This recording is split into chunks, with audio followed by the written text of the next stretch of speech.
If you are new to my channel, thank you so much for joining. My name is Bertha. I am a first-year PhD student at Oxford University, and I have a master's degree from the same university. On this channel, we talk about all things ambition, all things beauty sometimes, all things scholarship, and really all things building a big life on your own terms and seeing where that goes. Today, I want to talk about something that tends to very quickly become the elephant in the room. When people ask, oh, what do you do? And I say, I'm doing a PhD, the response is usually, oh, but you look so young. First of all, thank you. It's the sunscreen. But also, I want to talk about it more seriously and what it means to be in elite academia, and for anybody else who's decided to go down this route while young, or anybody who's thinking about it. I want to break down what are some of the pros and what are some of the cons to doing an advanced research degree while you're so young. I started my PhD at 25. I am 1 year in, and I am enjoying the process. But the reality is that it's very difficult to make financial sense of a PhD because it is so expensive. When we think about AI and how that's disrupted knowledge creation, it is increasingly difficult to defend becoming such an expert in such a specific niche or such a specific question. So your rationale for doing a PhD really should be personal to you, and it should be personal to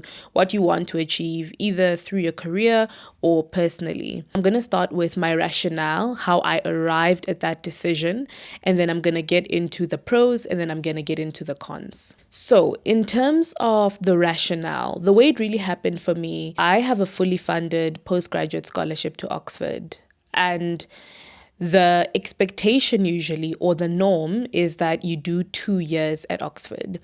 My master's, which is my first degree at Oxford, was a master's in sustainability, enterprise, and environment. So I did that in my first year, and I now had to decide what is happening in my second year. Am I going to stay on for a second master's degree? Am I going to go back home? Or am I going to do a PhD? So that's what I was deciding. My framework, process of elimination. I'm not going back home. I come from a small country in Southern Africa. The job market wasn't great at the time. That eliminated that. So I was now thinking between a PhD and a master's degree. So I applied to both, and I got offers for both. I got offers for the Masters of Public Policy at Oxford, and then I got an offer for the PhD in the Geography and Environment department, which is the department that I was already in. And I'll tell you guys, I was in anguish about this decision for a very long time. Like, everyone in my life was hearing about this daily because I was like, what do I do? And so I had fully settled on the Masters of Public Policy because I thought to myself, I don't want more school. I'm going to do 1 more year and then I'm out of here. I'm going to go and make some money. And so I had decided, right? So the night before I had to indicate my decision on the portal, a friend of mine, walked into my room. Shout out to her. So we're having this conversation, and I was telling her that one of my biggest grievances about doing a PhD was that I couldn't do it while earning money. And she, basically sat down with me, and we dissected that rationale, right? And arrived at the conclusion that you can use your free will to do with your PhD what you want to do with it. So there's no such thing as just because you're doing a PhD, you can't work or you can't earn money. You just need to be creative about it. So after arriving at that breakthrough, and I always be grateful to the people in my life as well who helped me arrive at this conclusion, I quickly realized that actually I can do this. Let me do this. And that was how I arrived at the decision. So I can make a separate video talking about that rationale, but really that was how I arrived at the decision. So I was like, okay, let's do this. In terms of the pros, right? The first thing is that you become an expert in your field while quite young. And if you are sure that this is your interest academically, that is an advantage. And I believe it's an advantage that compounds over the years. I'm studying oil and gas futures.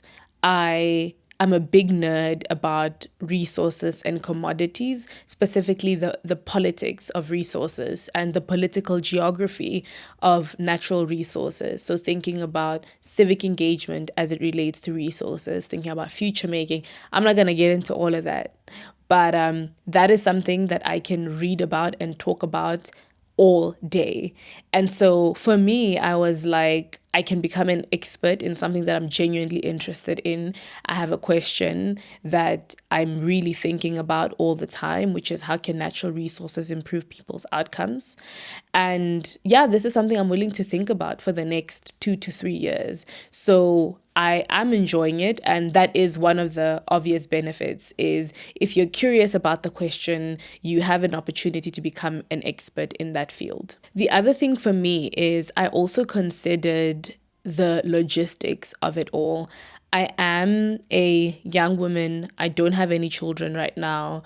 I don't have any massive responsibilities. So I thought to myself, if there's a time to do a demanding academic degree, it is right now before life gets real, so to speak. That was one of my reasons as well, is I said I will probably never have these years again where all I get to think about is my PhD and the gym and makeup, right? I do want a family one day and all of that. So I thought to myself, let me do this right now before I have those responsibilities and before I have to throw myself into raising a family.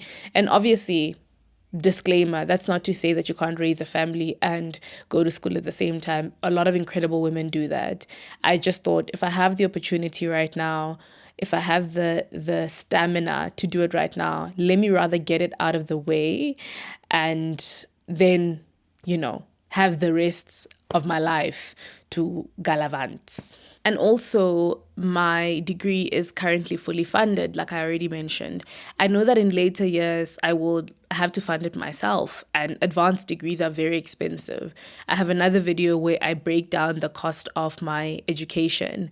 And what I've realized is that, the master's degree alone cost over R1 million. My PhD costs, I'm forgetting what it is in rands, but my PhD, that's slightly over R1 million for 3 years. So if you do the math, it's very, very expensive. And when you consider that you'll want to be paying for children, you'll be paying a mortgage, right? Like there'll be so many other things. So I was like, let me do it now while it's free. Obviously, it's not free because someone's paying for it. But the girl math is it's free to me. So it is fully funded. So I thought I'd take advantage of the opportunity. Okay, so the disadvantages. The most obvious disadvantage is that economically, you do take a hit, right? Like I mentioned, these are some of the most productive years of your life. And your peers are working right now, right? Like mid to late 20s, peers are working. Some of them are thinking or saving up for the first home, bought a first car. I'm privileged in the sense that I don't have to worry about that, but it is still a factor that you consider. So you kind of have to remind yourself, if you have a plan, if you're being smart about it, you need to remind yourself that the benefits are going to compound and your benefits might not accrue to you right now. They might only come in 5 years or in 10 years, but you need to be okay with that. For me, really, that is the biggest thing. You are not working, you are not earning an income. So most postgraduate scholarships or many postgraduate scholarships do give you a stipend. So you're able to support yourself. And when you consider that it's in pounds and if you convert pounds to rands, it's doable, right? The stipend is like considerably above the minimum wage in a lot of low income countries. So you'll be fine in the grand scheme of things, but you're not working. So given that we've been socialized to think that the only dignified way to be economically productive is through like work in the traditional sense, that can disturb you a little bit if you're not being protective about your vision. You must just protect your vision and know why you're doing it. So that's one of the biggest cons. I also have to say that I fully understand and fully get that very few people can actually take the time and the years off of earning to do a full-time PhD, right? That's just not a realistic option for many people, for most people. I find that that is the biggest disadvantage. Anything else, some people say it's becoming increasingly useless. Like there's some people who are saying that with the rise of AI, there's less and less need for specialists. I actually see it the other way around. I think that people are going to increasingly crave human-led instincts. And I think that we will see a reversal where we are craving for human-led knowledge creation.